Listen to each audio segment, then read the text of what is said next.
My name is Laurie Mantz. I'm an occupational therapist of many, many years, and a specialist in dementia care and training. I provide education and support to both professionals as well as family members. So today we're going to talk about making sure that you're prepared, because unfortunately we all know emergencies happen. So a little bit about me.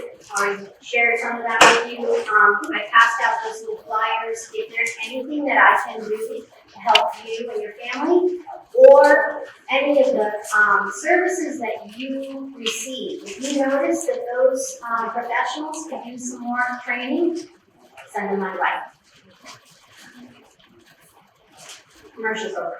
Okay, so today, we're going to look at the most common causes of injury in the home for the individuals living with dementia, as well as the care partners.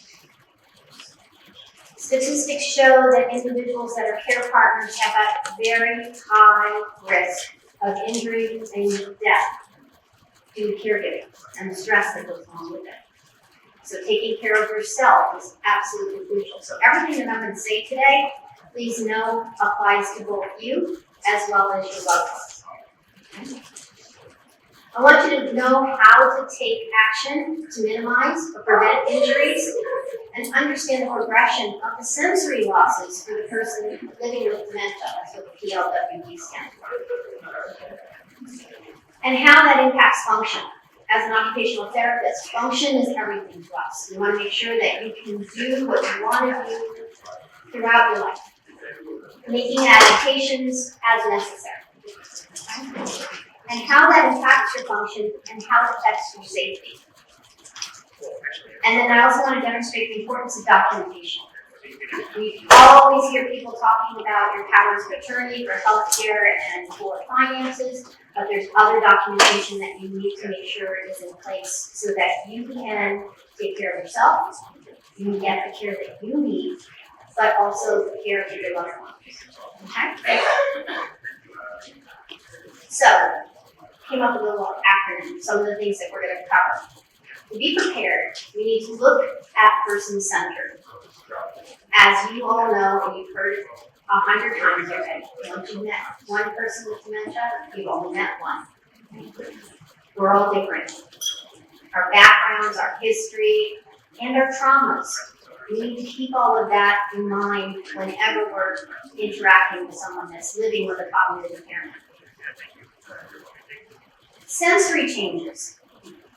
Well, unfortunately, and I'm subject to this, as we get older, some of the things don't work as well as they normally would. But then you add in cognitive problems or degenerative brain diseases, and we have further problems with sensory.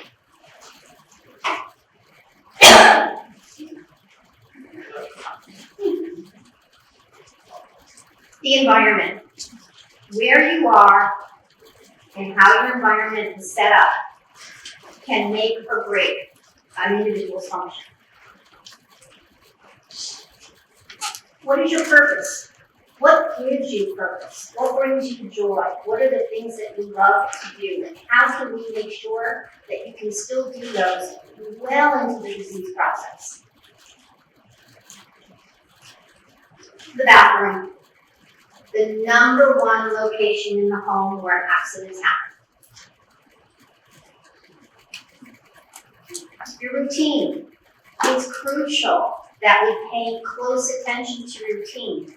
If your loved one was an individual that worked 11 to 7, that's probably when they're going to be late.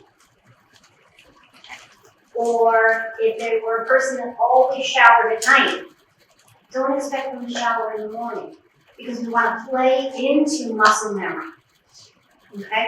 When you brush your teeth in the morning, do you think about every stroke after the toothpaste is on the brush? Or do you think about, I gotta go here, I gotta go to the store, that's the muscle memory.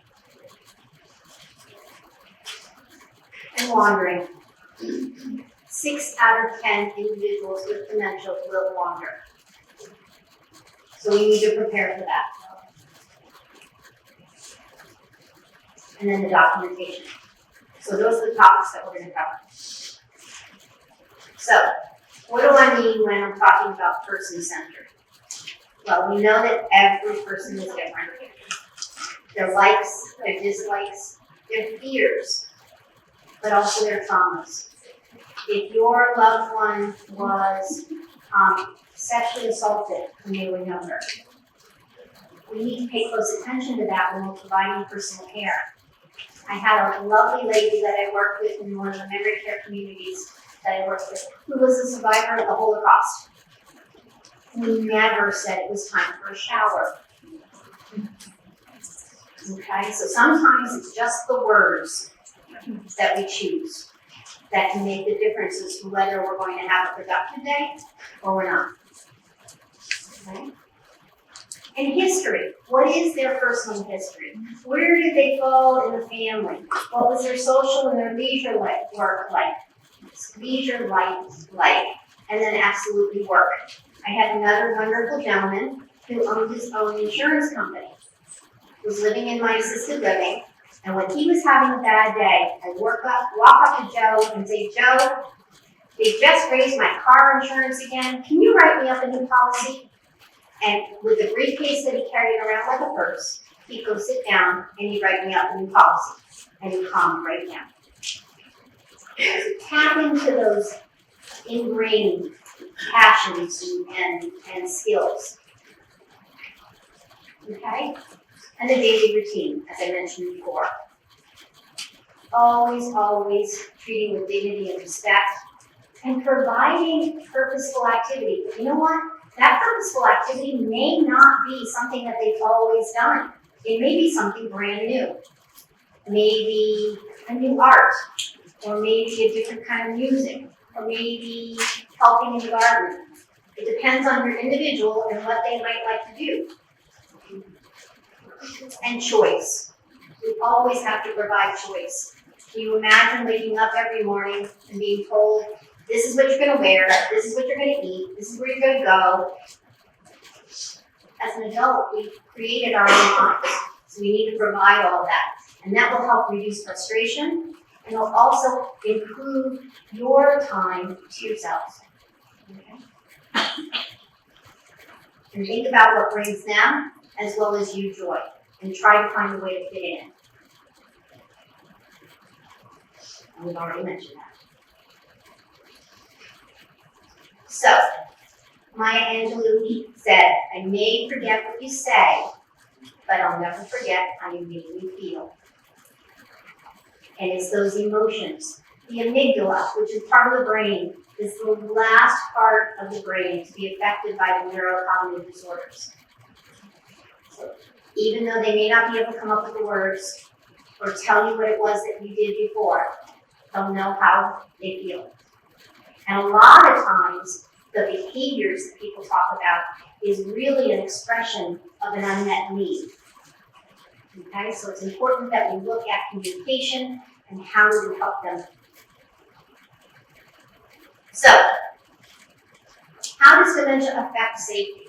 Well, unfortunately, all these diseases, and there are over 120 different diseases that can cause dementia. Okay? They affect the brain. And it also impairs body functions. That's how it affects your safety.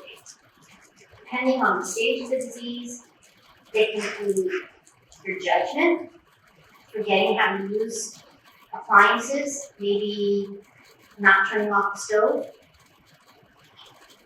your sense of time and place, getting lost either outside the home or even inside the home. Behavior, as we talked about, they become confused, suspicious, fearful, angry, and agitated. And 90% of the time, they know there's something wrong. Their physical ability, it can affect their balance and their mobility. And the senses, changes in vision, hearing, sensitivity to temperatures, and perception, depth perception. Understanding how deep the step is that they have to go down, or how close they can drive up to the car that's in front of them if they're still driving. So, what are those sensory changes? The thing that we know is we learn by taking information into our body through our senses. Sight, hearing, taste, touch, smell, all of those. And there's another one, it's called proprioception.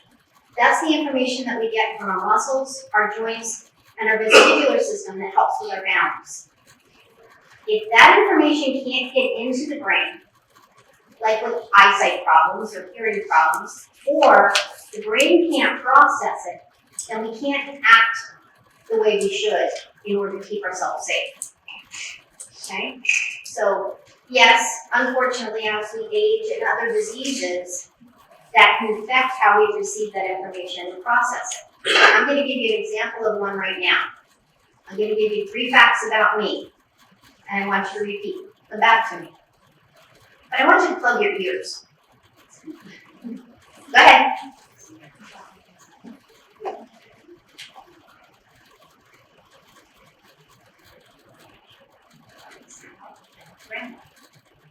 Okay. So, what did I say?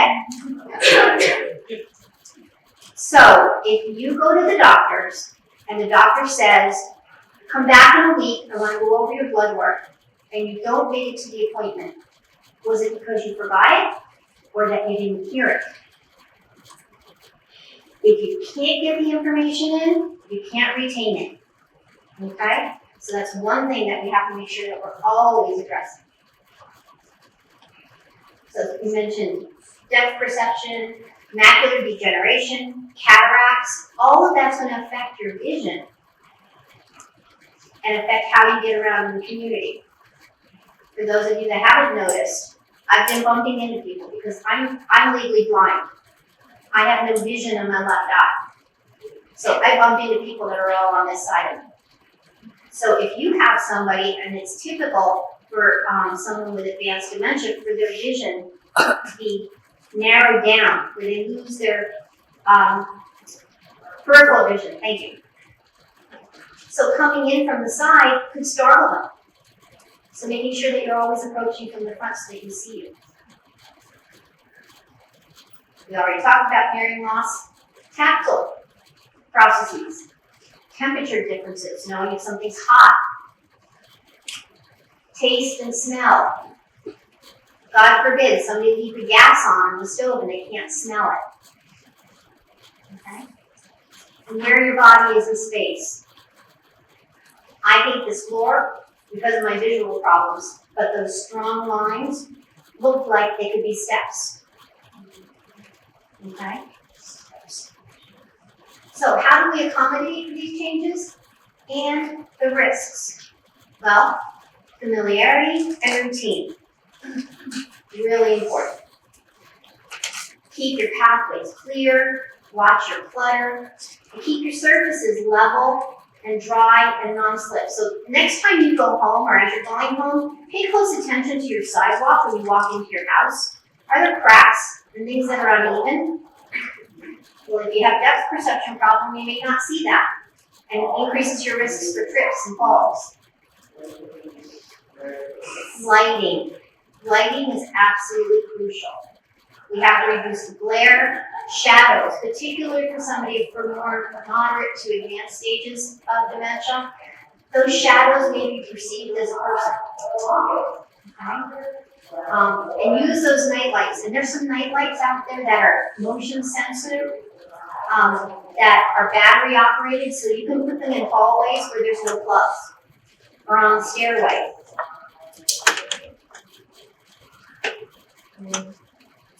And provide visual contrast. Okay, if you've got an all-white bathroom with a white wall and a white sink and a white toilet and a white floor, you can't see anything.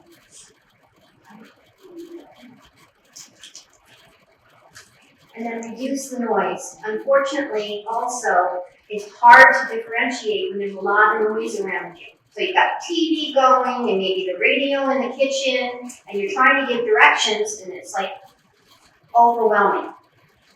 Reduce the noise. So I'm going to share with you this briefly. This is the FAST scale. This is what we in the medical community use to stage the disease processes. But what I want you to look at, I'm hoping, oh, that's good.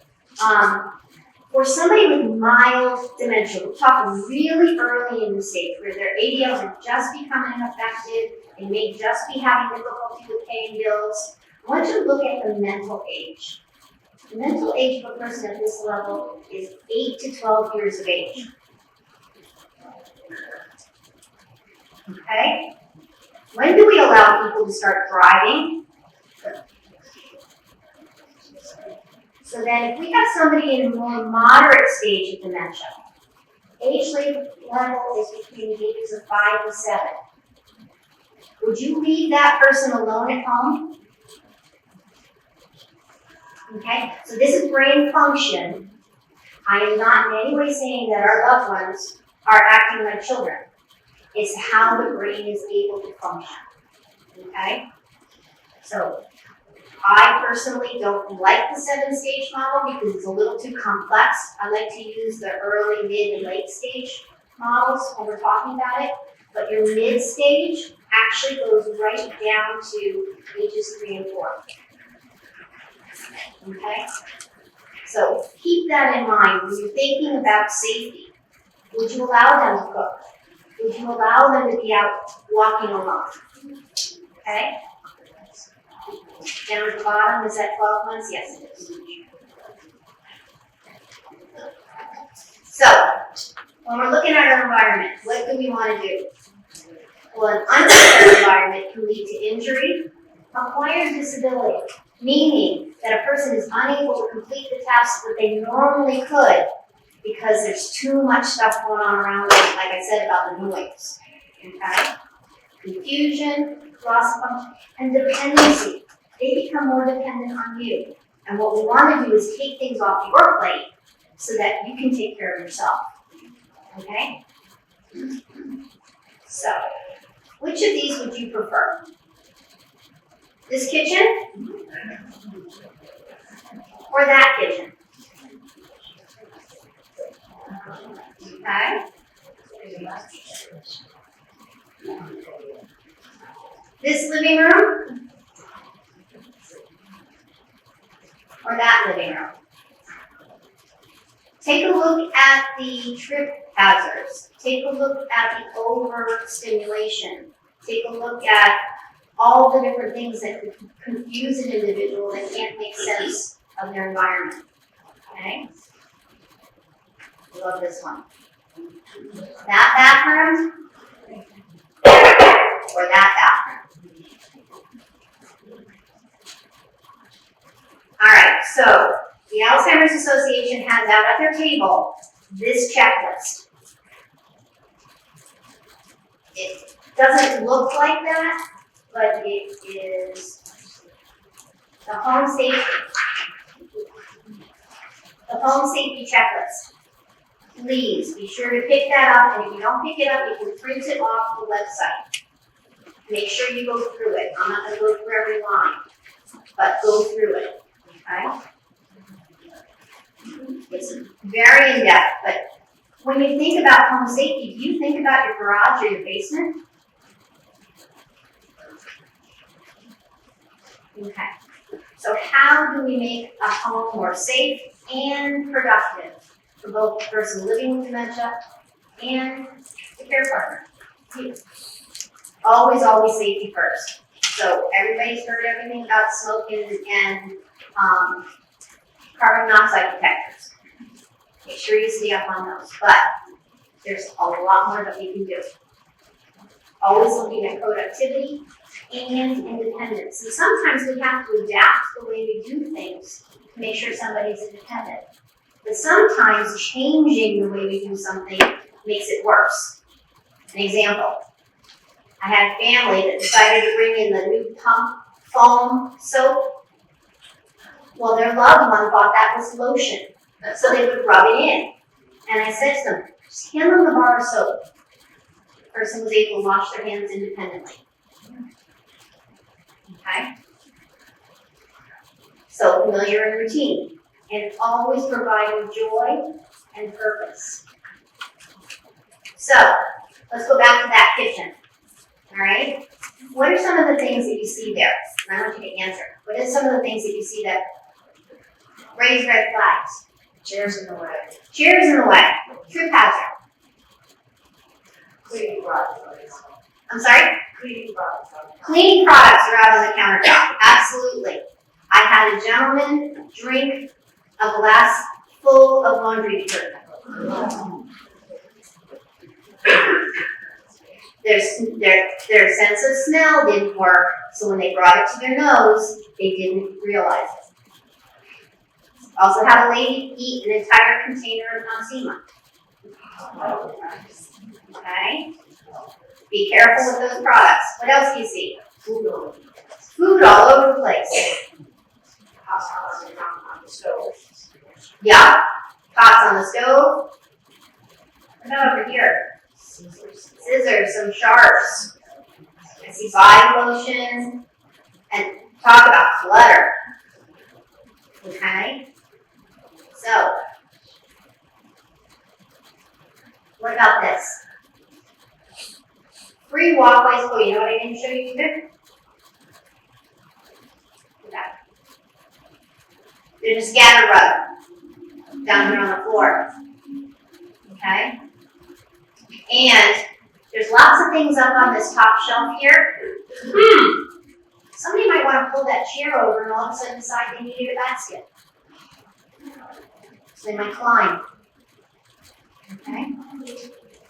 So, let's go back here. Well, much better. Cleaning products are gone.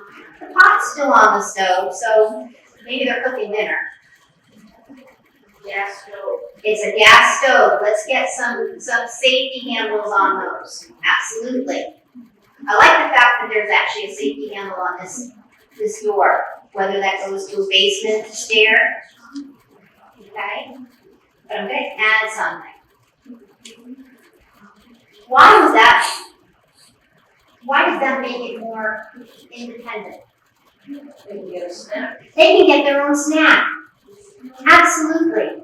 So think about those things. What can you do? Maybe put out a container of water that they can get for themselves, or a pitcher of water, or absolutely the snack. But if you take it away, then they might have to ask for it.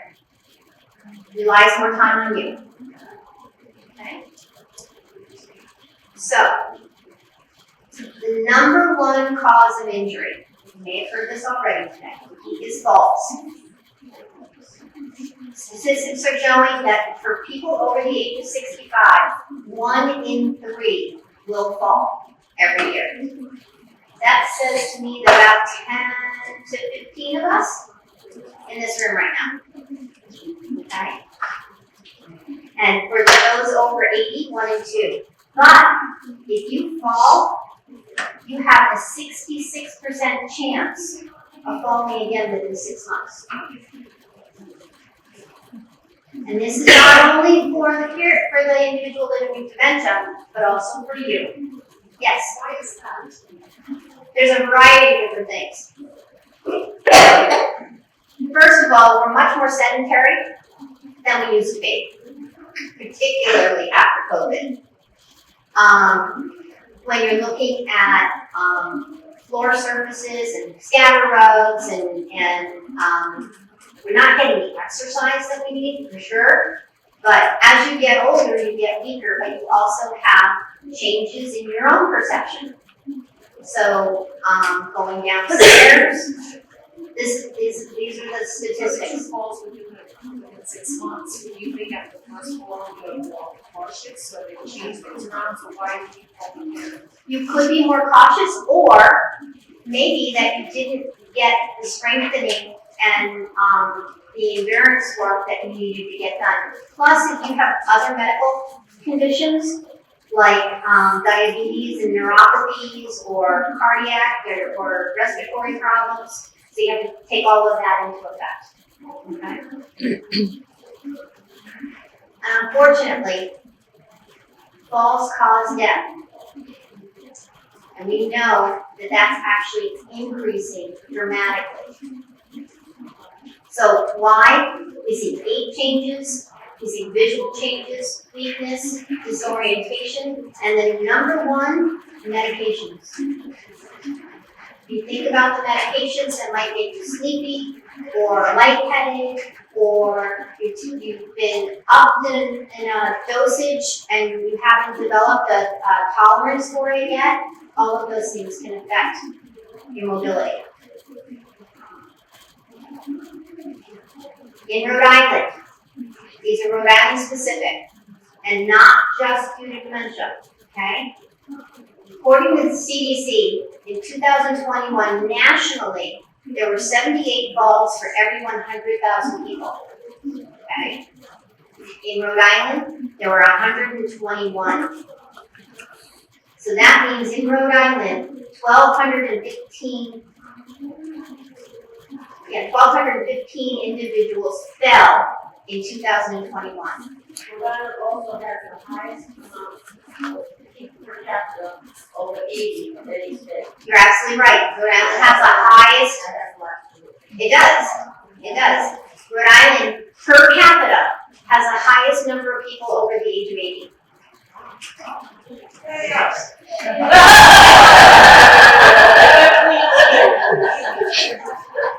But unfortunately, that also meant that we had 228 deaths that year due to falls.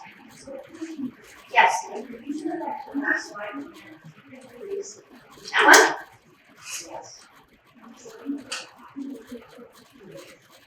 Okay, so again, this is not just due to dementia. This is normal aging. Okay? 1 out of 4 individuals will fall. Alright? I can attest, I have fallen twice already this year. Okay? Partly because of my vision problems. Yes? I feel like a lot of people who retire do too, are getting long. There's not that routine. There you go. New environment. Yep. Okay. And if you fall once, as we said before, it increases your risk. Yes. I was falling all the time and my children were consistent. I'm not, yeah, get a watch, it works. Every time I fall, I learn all I am. Okay. Highly recommended. My mother refuses. And 1 in 5 of those falls will be serious enough to break bones or cause a head injury. Okay? So, top 5 causes of falls, impaired vision. So what can we do that? Improve your lighting, look at color contrast, grab bars. And not suction cup grab bars. Hard installed grab bars. And 2 handrails going down the staircase. Okay? And mobility aids. Yes? Those yellow strips you can put on the stairs. Absolutely. That's a color contrast. Awesome. Perfect. Medications. Be aware of medications that cause changes in alertness and your blood pressure. Okay? Medication management systems. Please stop in and look at White Cross Pharmacy's medication management system. There are lots of different ones that do that, but that absolutely will take something off of your plate, but will also help with making sure you're taking the right meds at the right time of day. Okay? And talk to your doctors about dosages. If you've been on a medication since you were like 40 years old, and you're now 70, and you're 30 pounds lighter than you were, should you be on the same dosage? Maybe not. Okay? Home hazards, clutter, throw rugs, we've already seen that. Uneven surfaces. Weakness, okay? Impaired balance. Exercise, everybody please. Chair yoga, oh my goodness, it's the best. And those mobility aids. Please don't turn down the possibility of using maybe a cane for a walker if you're having difficulty moving from one place to another. As an OT, we hate furniture walkers. And then those chronic conditions, as we talked about before. Okay? And depression. Okay? So, some other possible injuries, burns and frostbite, skin tears, bruising, lacerations, skin breakdown, foodborne illnesses, things like the food that's been sitting in the refrigerator for too long, particularly the adult children that are taking care of mom and dad. Check and make sure that the milk that is expired is no longer in there, because if they can't smell it, they'll still drink it. Okay? Medication, car accidents. Okay?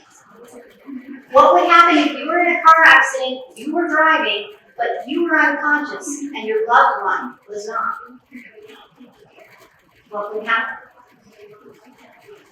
And guns. According to the AARP, 40 to 60% of the individuals living with dementia have guns in their home. So what do? First, remove them. Or make sure that the ammunition and the gun are stored in separate places and obtain a lock. I can tell you that last month, the Senate passed a bill requiring that all guns be stored in a lock case or having a lock in place. It hasn't moved forward, but it's in the process here in Rhode Island. You can get those locks very easily. But not only for that individual, the person living with dementia's safety, but also for your own or your grandchildren. So let's take a look at the bathrooms. Okay? Now, yes, I know, this is absolutely the ideal situation. So I'm not expecting that everybody go out and spend $40,000 to revamp their bathroom. Okay? But what I want to point out to you, the grab bars are installed. They're on the wall. So they're less likely to fall out if somebody grabs a hold of them. Color contrast, so you can see where things are. The different colored toilet seat. Go to Walmart and buy a different colored toilet seat today. It'll reduce your falls in the bathroom. Flush, walk-in shower. We have a shower seat here. The handheld shower, so you can direct it, starting at the bottom and working your way up so you don't have somebody startled. Cover the mirror. My very first experience with someone with dementia was when I was about 10 years old with my grandmother. And she looked in the mirror and said, "Who's that? Who's that looking at me?" Some people find mirrors very difficult. Okay? And non-skid surface. But how can we do that? So here's some cost-effective adaptations. You can buy this at Walmart also. Okay? This just fits right over the toilet seat. You can use it whether you have dementia or not. It can adjust in levels for height and it's really sturdy, so you don't have to worry. You could also use that in the shower. Absolutely right. This is a tub bench where you can sit down first and then swing your legs in and scoot over.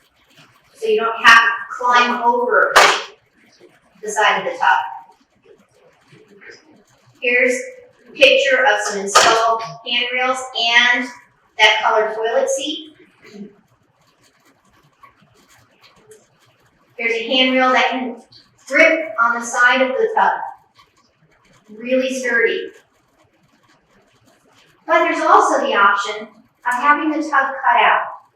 And my brain is gonna oh, yes, please. Oakley, thank you. I kept wanting to say Oakland. Oakley Home Access can do this. And they actually can do this so that you have the insert that goes back in so you can still use it as a tub. Very cost effective. Okay? But these, please don't. They come off when you need them most. All right? So, here again, very cost-effective bathroom adaptations. So, right here at our conference, we have people that can help you get hooked up to the safe return through Medical Alert. Now, Medical Alert provides the bracelet that registers you. But what happens when someone wanders? As I mentioned before, 6 out of 10. My grandmother got lost in New York City for 3 days. The same lady that didn't recognize her own image in the mirror. We got dang lucky. She put down her purse and somebody turned it into the police. And then she went straight to the hospital and then the nursing home. But there were so many signs before. Who's giving those out, or who has that information? There is a table in, out in the, entryway. I think it's Medical Alert. A Medical Alert representative is here. Okay? The other thing, it'll come up later, is, Rhode Island has a registry for special needs, emergency registry. They're also here. So you can register an individual that has special needs. And if something is happening, like they talked about it, the blackout that they had over in Newport, and there was no heat, they were able to go to those people house to house to make sure they were okay. All right? But when do people typically wander? First thing in the morning. Why?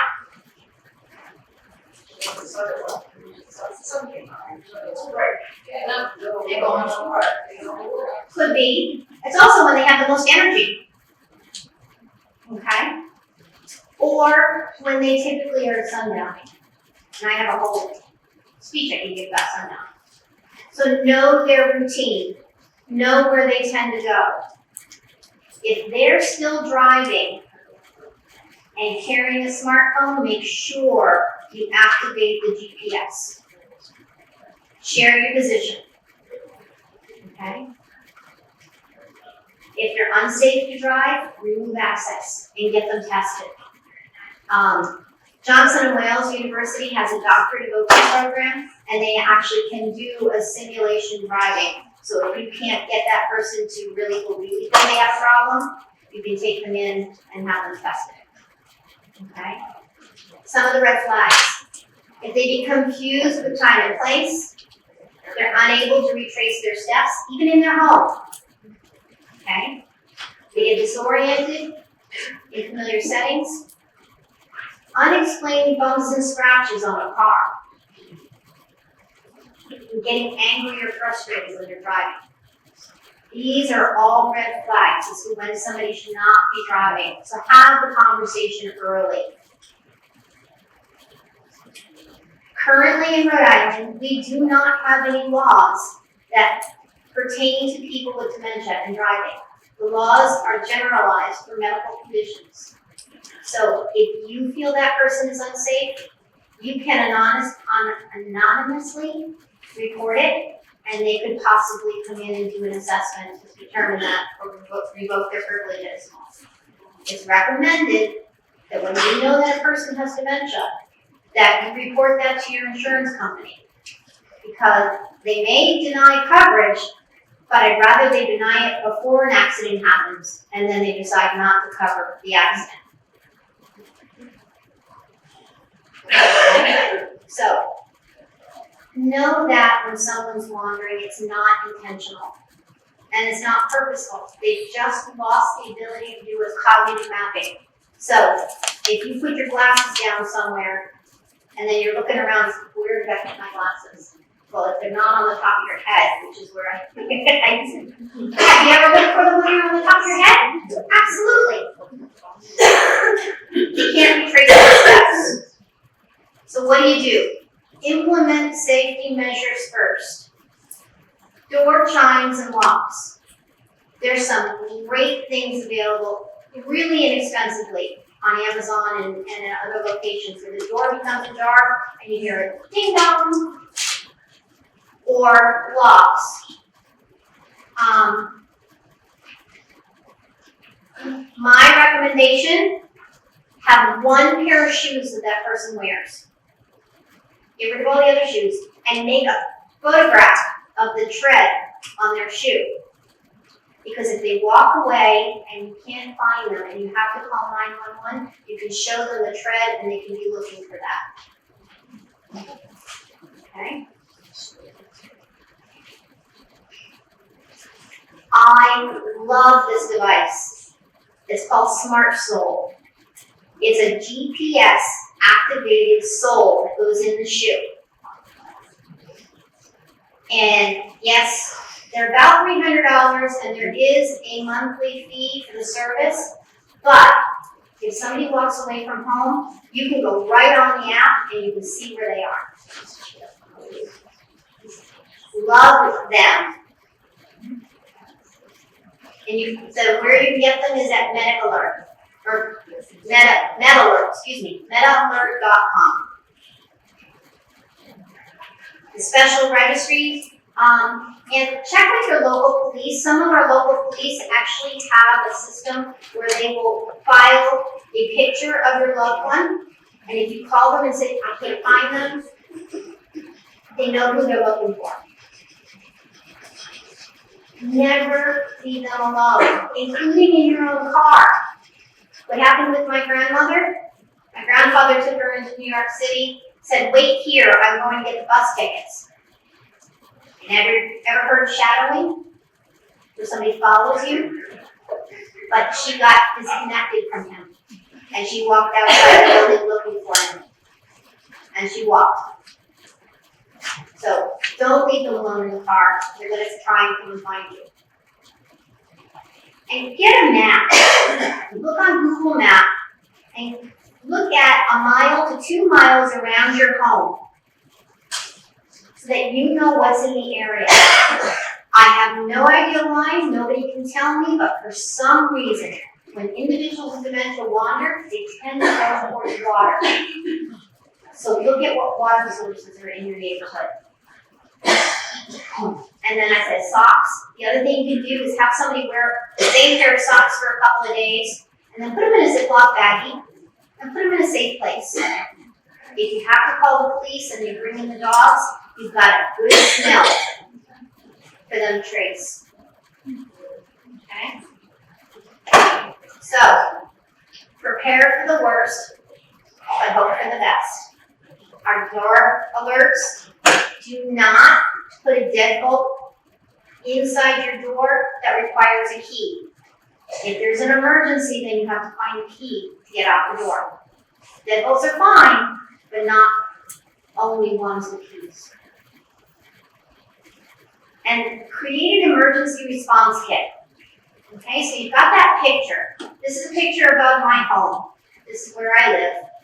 And I've noted the Dunkin' Donuts, the Dave's Market, the center where I go swimming, and the library. So these are places that I frequent. So if I were a person living with dementia and walking to these places, then my loved one would know that these are places I tend to go. But if I turned left at this road instead of right, I would have kept on walking until I ran into the airport and then wouldn't have known where I was, and then who knows where I'd go. So, in your emergency response kit, have a recent picture of your loved one. Not so that you have to go right and get your smartphone and try and pull up a picture. Have a recent picture. Have a description of the car and the license plate. Even if you've already taken away the keys from them, if there's a car in the home, they might find the keys and take that car anyway. Okay? If you signed up for the medical alert, make note of the registration number. The Google Map, as I mentioned, flashlights, maybe nighttime. Okay, so, and get one of those emergency blankets, you know, the oil-looking ones that you have in there just in case it's cold. And a whistle. It's been known that if you've got a large group of people out yelling for Joe because Joe's missing, Joe may not recognize the voice that's calling for him, and he may hide. Whereas a whistle is more neutral, and they may go to the whistle, okay? If your loved one is missing for more than 30 minutes, please call 911 first, and then if you're registered, call the medical alert. Know what's going on around your home. Frequent bodies of water, abandoned buildings, any mass transit that's nearby. If you jump on a bus, and let your neighbors know there is no harm in letting someone know that you have a medical condition that is impairing your brain function. But if your neighbor has seen them go out the door when you didn't, and they've run up to them and say, "Hey Joe, where are you going? Can I join you?" At least they've got somebody with them. Okay? So purpose. We all need that purpose, whether that be groups or one-on-one. But that purpose brings us joy. And find ways to bring that purpose into the lives of your loved ones. Some of you may have heard in the past, I had organized the memory cafes. Well, unfortunately, memory cafes went to the wayside because of COVID. And then I was sick. So I am working now at getting the funding so we can bring the memory cafes back. Okay? Hopefully September. So keep your ears open. Memory cafes are a social gathering for loved ones and individuals living with dementia. And I've seen people leave a memory cafe with a new hobby, a new passion for something that they go home with and they feel joy. How do we find out? So if you got one of my handouts, my website, Dementia Training for Life, I have a tab on there about the memory cafes, okay? But when we bring them out, we'll let everybody know. All right, and providing purpose and independence. Always, always, always let somebody do for themselves what they can. Because the moment you take that away from them, they can't do it anymore. And that requires more on your part. Okay?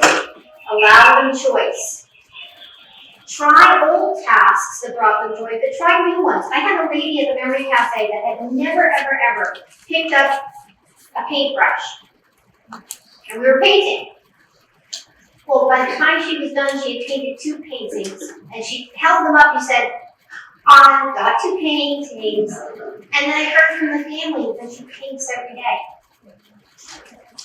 Okay? So try new things. The arts and music. Oh my God, music is medicine for the brain.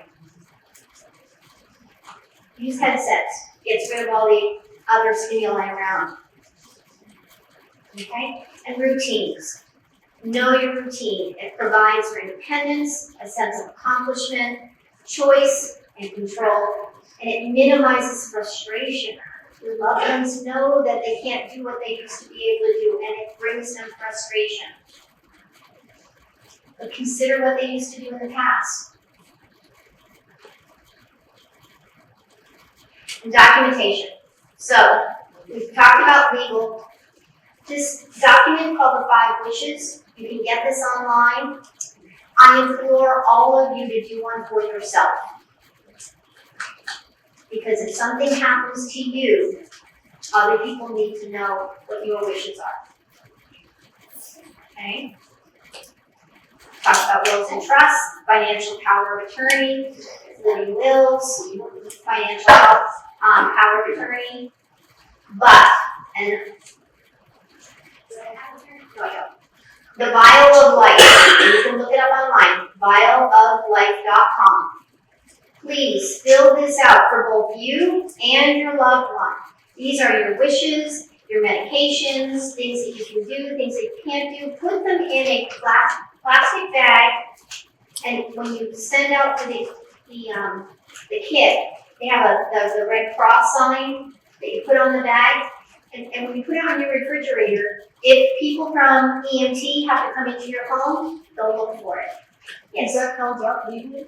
Yes. Across the country or just Rhode Island? No, this is across the country. Now, when you're talking about doctor's orders legally, this is giving, like, what is your, do you have hearing difficulties? Do you, what are some identifying marks, current medications? So this is something that can speak for you when you can't. Yes. I was told, and I filled this out, it's called a MOLST form, Yeah. MOLST. Or, did I bring, oh, I actually took, did I take it out? Oh, no, here it is. Transition of care documents, yes, the MOLST. The medical orders, life-sustaining treatment, thank you. Yes, in Rhode Island, and there's a picture of them. So, typically those are filled out when somebody goes from one healthcare facility to another. But what they are is it's a document that is signed by your doctor with the orders of what you want for your life and for your loved one. Okay, so whether you want CPR or not, it doesn't have to be the POA. The MOLST form will be followed, and those are doctor's orders. Okay, so can anybody get it? Yes, online. No, So I could get take it to your doctor. Department of Health. Yep. It has to be signed by the doctor. Yes. I know about the hospital here, before it goes, that we keep one for both of us on the refrigerator, bright color, because we both have the DNR. And when the emergency people come in, they're there to keep you alive, Right. and we've chosen, I don't know, And if you have the most, they have to follow those orders. so it's in bright color. Yep. And you keep it on the refrigerator, they look, they are trained to look. Yes, they are. Yes. Okay. So there's another document. Let me share this with you. Transitions of care. So think about your loved one. We're talking about the person living with dementia.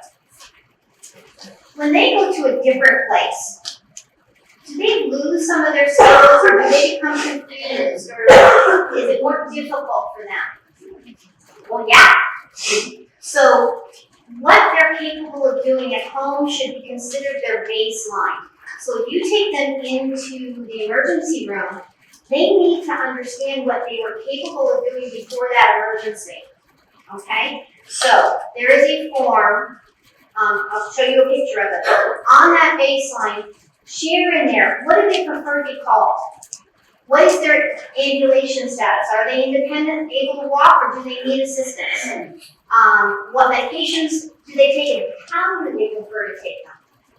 All of this will be on that form, so I'll share it with you.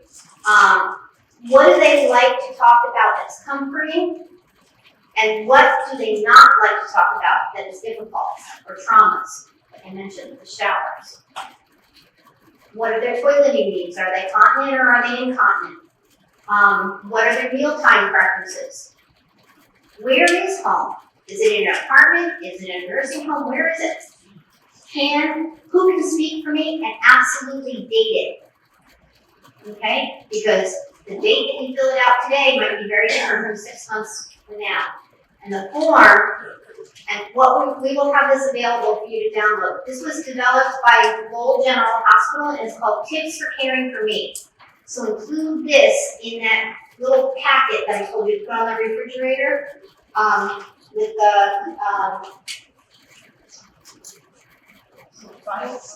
vial of life, yes. So you keep that in there. Then again, if you go to the emergency room and they're okay, share a quick story. I had a gentleman that I work with. His wife, who is his care partner, became critically ill. She went into the emergency room. He was probably moderate to beginning of late stage dementia. He became agitated because people were coming in and touching his wife and hurting her. The woman told everyone, don't call security. Because whenever he saw somebody in uniform, he had PTSD back to when he was in the war. What did they do? Call security. The man ended up in 4-point restraints and sedated. He was not the person that was there for the care. Okay, so you have to think about those things. Okay, so when somebody does go to the emergency room, if it's their loved one with dementia, consider having somebody stay with them 24/7, because you know that person better than anybody else. So you can be their advocate. Bring in some comfort items. If they have a favorite blanket, if they have a favorite activity, be their advocate and insist on follow-up services, not only for your loved one, but for you also. Had a lady I worked with, was in the hospital. She got discharged on a Friday afternoon. Long story short, she ended up creating a fire in her home because she was so hungry because she hadn't eaten in 3 days. They called 911, came in, put out the fire, complained about a stomachache. They took her back to the hospital. She became agitated because they're trying to do tests and trying to find out what's going on with her stomach. And she was trying to tell them, but she didn't have the ability to tell them because she was overstimulated and everything else that was going on. A wonderful nurse walked in singing a song. She calmed down and just said, "I'm hungry." Okay? So again, ask for follow-up services. She didn't have home care. That was the problem. Here's our molds. That's what it looks like. Okay? Alright, okay, summary. Be prepared. Prepare for the best, or think about the worst, but prepare for the best. Adapt your environment for safety and independence. Consider the well-being of the person living with dementia and the care partners. Document your wishes and your needs, both yours and your loved ones. Consider professional home safety assessment. I can help you with that. That's why I passed out my cards. I'm also providing family coaching. If there's anything I can do to help, please let me know. And be proactive. Prevent those injuries. Consider home modifications. I didn't talk about these, but signs. Signs like on the drawers, on the dresser, or on the bathroom door. Can be really helpful. Ramps. Locks on cabinet doors where you have cleaning supplies. Color contrast. Medication management systems. Lighting. Please get some exercise. We know it's good for your brain. It's also good for your balance. Person-centered care is for everyone. But we also have to know that everyone is different. Promotes independence, dignity, and purpose. Care for yourself as well. Be proactive and be prepared.